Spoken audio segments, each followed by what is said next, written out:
Good morning student. Gayatri Vidya Mandir senior secondary school के YouTube channel पर सभी विद्यार्थियों का स्वागत है। आज के क्लास में हम डिटरमिनेंट को आगे कंटिन्यू करते हुए किसी भी डिटरमिनेंट की माइनस अर्थात उप सारणिक, जिसको दूसरे शब्दों में लघु सारणिक भी कहते हैं, और सहखंड अर्थात कोफैक्टर के बारे में डिस्कस करेंगे कि किसी भी डिटरमिनेंट की अपन माइनस कैसे निकालते हैं और कोफैक्टर किस प्रकार फाइंड करते हैं। तो देखिए, इसके लिए अपन बात करते हैं, एक कोई डिटरमिनेंट लेते हैं। ये मान लीजिए आपके पास में एक 3/3 ऑर्डर की डिटरमिनेंट है जिसमें एलिमेंट है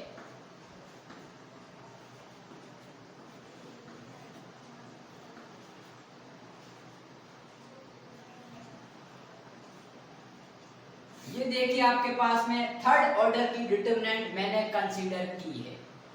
अब इस डिटरमिनेंट की कितनी उपसारणिक होगी और कैसे ज्ञात करते हैं उसके बारे में अपन डिस्कस करेंगे। तो देखिए, इसमें जो उपसारणिक अपन ज्ञात करते हैं वो किसी भी सारणिक के एक दिए गए अवयव, कोई भी अवयव हो सकता है, ये एलिमेंट हो सकता है, ये हो सकता है या ये हो सकता है।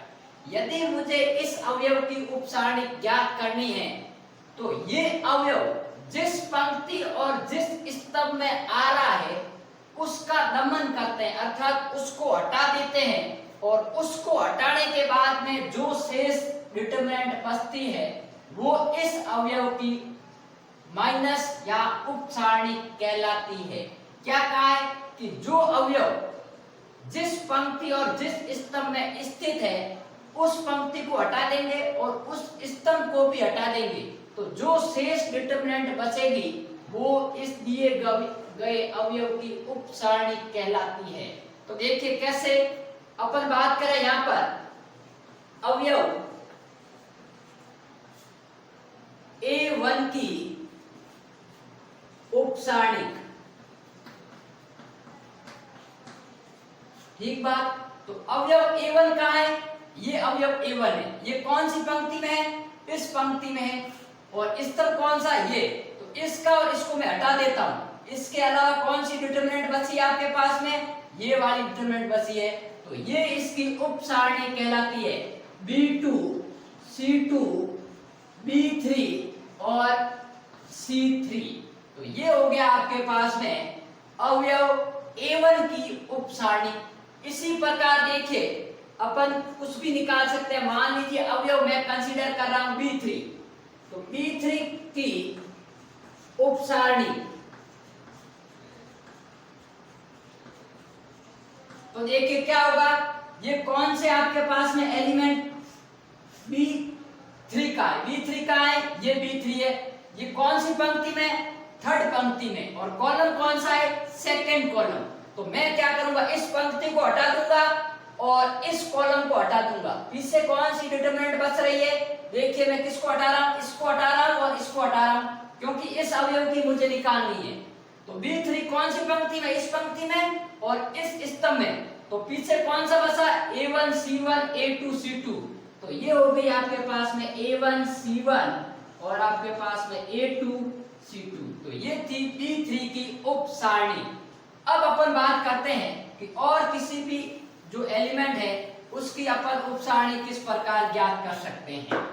तो देखिए, ये B1, ये B2, ये B3, ये हो गया आपके पास में A3 और ये हो गया C3। तो इसी प्रकार आपके पास में देखिए एलिमेंट मैं निकालता हूं आपके पास में अवयव C1 की। तो जो अवयव C1 है इसकी उपसारणी,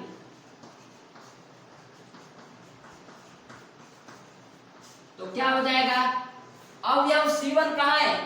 इस पंक्ति में है और इस स्तंभ में। तो इन दोनों को हटा देते हैं। इनको हटाने पर कौन सी बची है? A2 B2 A3 B3। तो क्या आ जाएगा, A2 B2 और A3 और B3। तो ये जो डिटरमिनेंट है वो अवयव C1 की उपसारणी कहलाती है। तो ये था आपके पास में उपसारणी का कॉन्सेप्ट।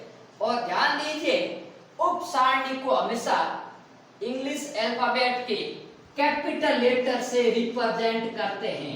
और इसके सब स्क्रिप्ट में क्या लिखते हैं, ये कौन सा एलिमेंट है, A1, और A1 में कौन सी पंक्ति और कौन सा स्तंभ है, अर्थात यहाँ पर एलिमेंट आपके पास में प्रथम पंक्ति और प्रथम स्तंभ का आता है, तो यहाँ पर आएगा A11। क्योंकि जनरली आपके पास में यदि कोई आएगी पंक्ति और जेवा स्तंभ है, तो इन दोनों से संबंधित जो उपसारणिक होती है उसको अपन लिखते हैं AIJ। अर्थात यहाँ पर I क्या है, पंक्ति की संख्या को रिप्रेजेंट करेगी, और J है स्तंभ की संख्या को रिप्रेजेंट करेगी। किसकी, जिस एलिमेंट की अपन बात कर रहे हैं। तो A1 कहाँ है, प्रथम पंक्ति और प्रथम स्तंभ में, तो यहाँ A11 आएगा। इसी प्रकार B3 किसमें, तृतीय पंक्ति अर्थात A3, और स्तंभ कौन सा है, द्वितीय, तो ये होगा A32। इसी प्रकार आपके पास देखिए A पंक्ति कौन सी है, C1 की बात कर रहे हैं अपन, तो C1 में पहली पंक्ति और तृतीय स्तंभ, तो ये होगा आपके पास में A13। तो ये था आपके पास में उप सारणी का कॉन्सेप्ट। अब अपन बात करते हैं कि कोफैक्टर क्या होता है, सेकंड क्या होता है। तो ध्यान दीजिए, ये तो था आपके पास में उप सारणी को लेके अपन ने बात की। अब अपन देखते हैं कि कोफैक्टर क्या होते हैं। अब यदि मैं कोफैक्टर की बात करूं, तो कोफैक्टर को अपन कैपिटल Fij से रिप्रेजेंट करते हैं। किससे रिप्रेजेंट करते हैं, Fij से, जहां पर I है वो पंक्ति की संख्या को रिप्रेजेंट कर रही है, और जो J है वो स्तंभ की संख्या को रिप्रेजेंट कर रहा है। और इसकी जो वैल्यू होती है वो आपके पास में -1 की power I plus J into Aij। ठीक बात। यदि कोई एलिमेंट आईवी पंक्ति तथा जेवे स्तंभ में है, तो उनका जो कोफैक्टर होगा वो -1 की power I plus J into Aij होगा। अब देखिए, एक बात सुनो, यदि Fij का मान मैं दूसरे शब्दों में इस प्रकार लिख सकता हूं कि जो Fij है इसका मान Aij होगा। कब होगा, जब I प्लस J का मान क्या हो, और इवन हो। क्योंकि देखिए -1 है, -1 का स्क्वायर करते हैं तो वो 1 आता है, -1 की पावर 4 करते हैं तो भी 1 आता है। अर्थात मैं कह सकता हूं कि जब I प्लस J का मान क्या हो जाए, इवन हो जाए, तो ये आपके पास में व्हेन I प्लस J बराबर इवन, अर्थात जब I प्लस J है इन दोनों का योग वो सम संख्या आ जाए, तो Fij का मान Aij के बराबर होगा, अर्थात छह खंड का मान उप सारणी के बराबर होगा। और जब when I प्लस J का मान ऑड हो जाए, अर्थात यदि मैं I प्लस J बराबर 3 कर देता हूं, तो I प्लस J का मान 3 और -1 की पावर 3 क्या होता है, -1 होता है, तो उस केस में आपके पास में Fij का मान आएगा -Aij। तो देखिए, अपन ने कहा कि अपन उप सारणी को Aij से रिप्रेजेंट करते हैं और कोफैक्टर को Fij से रिप्रेजेंट करते हैं, लेकिन इन दोनों में जो रिलेशन है वो सिर्फ और सिर्फ एक साइन का है कि Fij का मान Aij के बराबर होगा जब उस एलिमेंट की पंक्ति की संख्या का योग तथा स्तंभ की संख्या का योग जब सम संख्या आ जाए, अर्थात इवन नंबर आ जाए, तो उस केस में Fij का मान Aij के बराबर होगा, और जब I प्लस J का मान ऑड हो जाए तब -Aij का मान होगा। अब ध्यान दो, मैंने आपको एक डिटरमिनेंट में जब थर्ड ऑर्डर की डिटरमिनेंट को ओपन करवाया था, उसका मान निकाला था, तब ये कहा था कि यदि आपके पास में 2/2 की है तो ये साइन याद रखो, और यदि 3/3 की है तो plus minus plus, minus plus minus और प्लस माइनस प्लस। मैंने कहा था अल्टरनेट रखना है, यदि पहले प्लस आ रहा फिर माइनस फिर प्लस। अब देखिए यहां पर एलिमेंट कौन सा आता है, A11 अर्थात प्रथम पंक्ति और प्रथम स्तंभ। तो i का मान 1 और j का मान 1, तो i प्लस j कितना हो गया 2, अर्थात -1 की पावर 2 क्या होगी, पॉजिटिव। तो यहाँ पर पॉजिटिव आएगा। ये जो एलिमेंट है ये एलिमेंट कौन सा होता है, A12 अर्थात प्रथम पंक्ति और द्वितीय स्तंभ का। तो देखिए 1 और 2 का एडिशन करें, 1 प्लस 2 कितना था 3, तो -1 की पावर 3 क्या आता है, माइनस, इट मींस यहाँ माइनस आएगा। ये एलिमेंट होता है A13 अर्थात पहली पंक्ति और तीसरा स्तंभ। तो 1 प्लस 3 कितने होता है 4, और यदि अपन -1 की पावर 4 करेंगे तो पॉजिटिव आएगा। तो यदि आपको किसी भी प्रश्न को शीघ्रता से निकालना है, जब आपके पास में उप सारणिक निकल जाए तो अपन को फैक्टर का मान यदि ये टेबल का ध्यान रखते हुए सीधा भी निकाल सकते हैं, और नहीं तो अपना ये फॉर्मूला है वो हमेशा एप्लीकेबल होगा। तो जब भी आपको को फैक्टर निकालेंगे पहले अपन क्या निकालेंगे, उप सारणिक निकालेंगे, और उप सारणिक निकालने के बाद में अपन क्या करेंगे कि जब एलिमेंट की number of row and number of column का एडिशन इवन नंबर हो तब तो वो उप सारणिक के बराबर आएगा, और जब ऑड हो तब आपके पास में नेगेटिव टाइम्स आएगा। तो ये था आपके पास में किसी भी डिटरमिनेंट की किसी भी एलिमेंट का माइनस और कोफैक्टर किस प्रकार ज्ञात करते हैं। अब बात सुनो, ये जो आपके पास में अवयव है, अब मैं इसको यहां से थोड़ा रफ कर देता हूं। मैंने अभी कहा था कि अवयव A1 की उप सारणी क्या है, A11। तो अब देखिए जो अभी डिटरमिनेंट थी, डिटरमिनेंट में यहां वापस लिख रहा हूं, डिटरमिनेंट बराबर A1 B1 C1 A2 B2 C2 A3 B3 और C3। अब अवयव A1 की सेकंड आपके पास में क्या होगा, अवयव A1 का सेकंड। तो देखिए अवयव A1 कहां आ रहा है, पहली पंक्ति और पहले स्तंभ में, अर्थात इसके एलिमेंट को अपन क्या लिखेंगे, F11। अरे भाई यही तो लिखेंगे, मैंने कहा था कि सेकंड को अपन Fij से लिखते हैं, जहां I number of row and J number of column. अब मैं बात कर रहा हूं अवयव A1, तो A1 कहां है, पहली पंक्ति और पहले स्तंभ में, मतलब I का मान भी 1 और J का मान भी 1। तो उस केस में Fij का मान किसके बराबर होगा, जब 1 + 1 अर्थात इवन है, या फिर अपन इस फॉर्मूले को अप्लाई करें तो -1 की पावर 1 + 1 into A11। तो ये किसके वैल्यू बराबर आ गई, A11 के बराबर आ गई। और A11 अभी अपन ने निकाला था अवयव A1 की उप सारणी, जो कि मैंने कहा था जो अवयव जिस पंक्ति और जिस स्तंभ में स्थित है उसको हटा दो, बाकी वाला एलिमेंट जो कि ये था। तो इसका मान आपके पास में आ जाएगा B2 C2 B3 और C3। ठीक बात। तो आपके पास में जब उप सारणी निकल जाती है तो उसमें आपके पास में यदि ये फॉर्मूला अप्लाई करेंगे तो कोफैक्टर आ जाएगा। और अपन निकालते हैं, देखिए किसी भी एलिमेंट का कोफैक्टर कैसे निकालते हैं। तो इसको मैं यहां से यदि हटाऊं,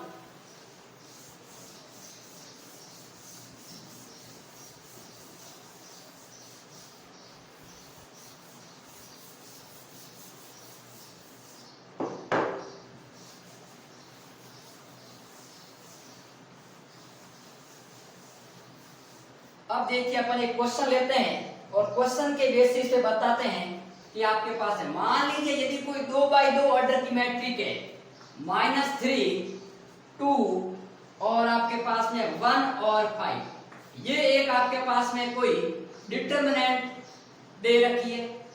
सबसे पहले -3 का सेकंड निकालेंगे। तो देखिए -3 का सेकंड कैसे आएगा, -3 कहां है, पहली पंक्ति और पहले स्तंभ में है, अर्थात अपन क्या कह सकते हैं F11, और इसका मान आएगा -1 की पावर 1 + 1 A11। तो ये वैल्यू आपके पास में किसके बराबर देगा, a11, और a11 क्या है, -3 की उप सारणी। तो देखिए -3 की पहले अपन उप सारणी निकालते हैं, तो -3 की उप सारणी जिसको अपन क्या कहते हैं, a11, वो क्या होती है। अब -3 पहली पंक्ति और पहले स्तंभ है, तो पहली पंक्ति को हटा लो और पहला स्तंभ क्या बचा, 5, तो डिटरमिनेंट ऑफ 5। और मैंने सबसे पहले आपको बताया था कि वन ऑर्डर की डिटरमिनेंट का मान हमेशा उसके अंदर स्थित एलिमेंट के बराबर होता है। तो ये वन ऑर्डर का है, अर्थात इसका मान क्या होगा, 5। तो यहाँ पर जो -3 का सेकंड होगा वो आपके पास में कितना आ जाएगा, 5 आ जाएगा। इसी प्रकार देखिए अपन बात करते हैं 2 की, तो पहले 2 की उप सारणी निकालते हैं। 2 की उप सारणी, ठीक है, उप सारणी क्या होगी, देखिए 2 कहाँ स्थित है, पहली पंक्ति और दूसरा स्तंभ, अर्थात a12। तो इसको हटाते हैं, देखिए इसको हटा दिया और इसको हटा दिया, क्या आ गया, डिटरमिनेंट ऑफ 1, जिसका मान 1 आ गया। अब बात करते हैं कि 2 का सेकंड या कोफैक्टर, तो ये आपके पास में हो गया f12, और f12 क्या होता है, -1 की पावर 1 + 2 और a12, क्योंकि देखिए i का मान 1 और j का मान 2, तो इस फॉर्मूले अप्लाई करेंगे -1 की पावर i + j, तो ये आ गया। और इसका मान अपन देखें तो देखिए -1 की पावर 3 माइनस होता है, तो ये हो गया माइनस का a12, और a12 की वैल्यू क्या है, 1, तो ये जो आपके पास आएगा वो -1 आएगा, ठीक है। तो अवयव जो 2 है उसका सेकंड -1 आएगा आपके पास में, और उप सारणी का आपके पास में 1 आएगी। ये तो थी आपके पास में 2x2 की मैट्रिक्स। इसी प्रकार अपन देखेंगे कि 3x3 की अपन मैट्रिक्स का किस प्रकार निकालते हैं।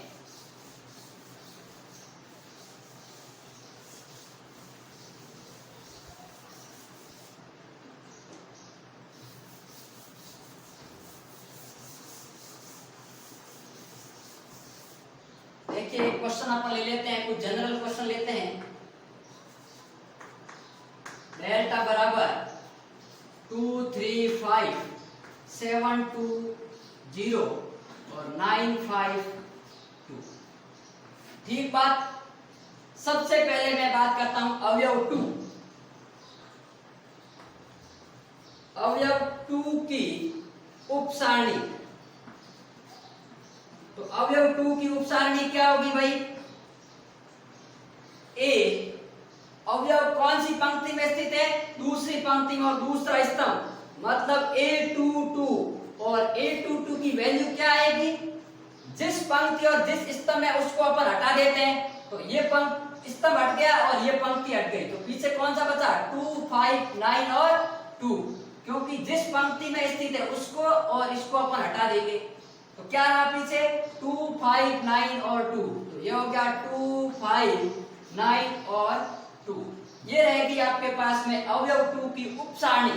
तो अब अपन बात करते हैं कि अवयव 2 का सेकंड, तो सेकंड क्या हो जाएगा भाई,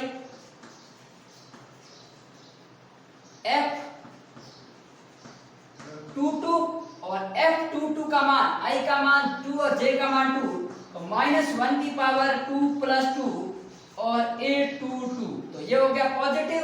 तो अपन बात करेंगे सीधा यही वैल्यू आएगी आपके पास में 2 5 9 और 2, ठीक बात। और देखिए जब आपके पास में 1 ऑर्डर की आती है वही वैल्यू आती है, और सेकंड ऑर्डर की आएगी तो इसकी उप सारणी ये होगी और सेकंड ये होगा, और इसका मान भी यदि आपको ज्ञात करना है तो इसका इसके साथ मल्टीप्लाई और इसका इसके साथ मल्टीप्लाई करके आप मान निकाल सकते हो, ठीक है। तो यहाँ पर देखिए आपके पास में कैसे मान निकलेगा, 2/2 की डिटरमिनेंट है, तो इसको पहले मैं इसके साथ मल्टीप्लाई, फिर माइनस, फिर इसका इसके साथ, तो ये होगा 2 × 2 -9 × 5, तो ये आपके पास हो जाएगा 4 माइनस आपके पास में 45, तो ये हो गया माइनस का 41 41।